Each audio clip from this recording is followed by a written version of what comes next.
Hi boys and girls, in this video we're just going to take another look at the stem leaf and the line plot, and we're just going to look and see how, if it makes a difference which one we use, and to see if maybe one can be easier than another one at different points.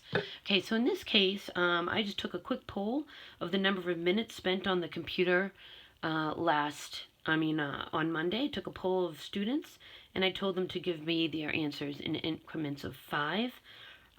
So the lowest number that somebody told me they were on the computer was for 15 minutes, and it went all the way up to 50 minutes. Okay, so I'm going to put those numbers right now on a line plot, and I already have that labeled, starting with 15 and going up to 50. Okay, so I have 1, 2 for 15.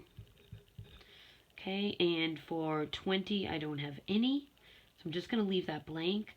For 25, I don't have any. For 30, I have,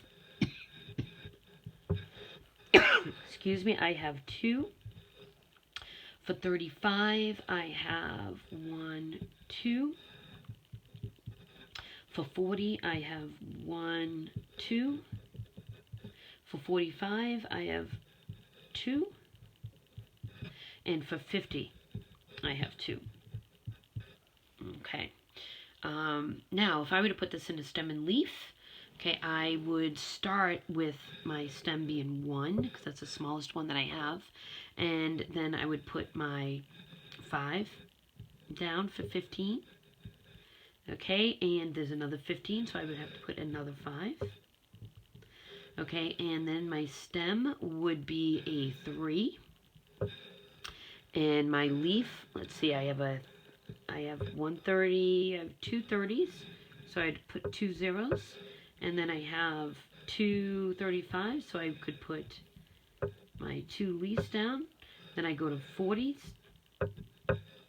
and I have a 4 0, 40, and I have another 40, so I have another 0, and then 45 and 45, I would just have to put my leaves down. Okay, and then 50. 50 and 50. Okay, so when I look at the graph for the line plot and I look at the graph for the stem and leaf, sometimes certain things are easier. Some graphs are easier than others to use.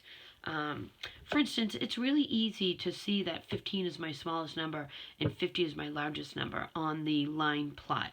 Whereas at the stem and leaf, I kind of really need to think about it and look at the numbers and say, okay, it's 15 is my smallest and 50 is my largest. I can still do it, but it's probably quicker using the line plot. Okay, and once we get into finding mean, median, mode, it's actually easier when you've got your stem and leaf, because everything is order and everything is very orderly and in number order and everything for your stem and leaf.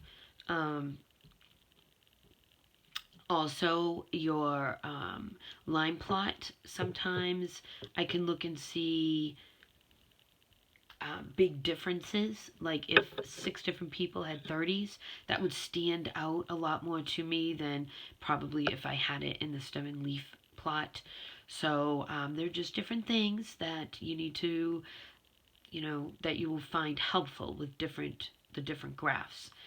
Also, when you're looking at these graphs, like on a test, sometimes it'll give you all of this information, and it's going to say which graphs have all of this information plotted correctly. You need to be able to look at the line plot and say, oh, wait, they didn't put anything down for the 35s. Okay, and so this graph is now incorrect. Okay, or you need to be able to look at the stem and leaf and say, oh, wait, they're not listing, they didn't list the 5 as a stem.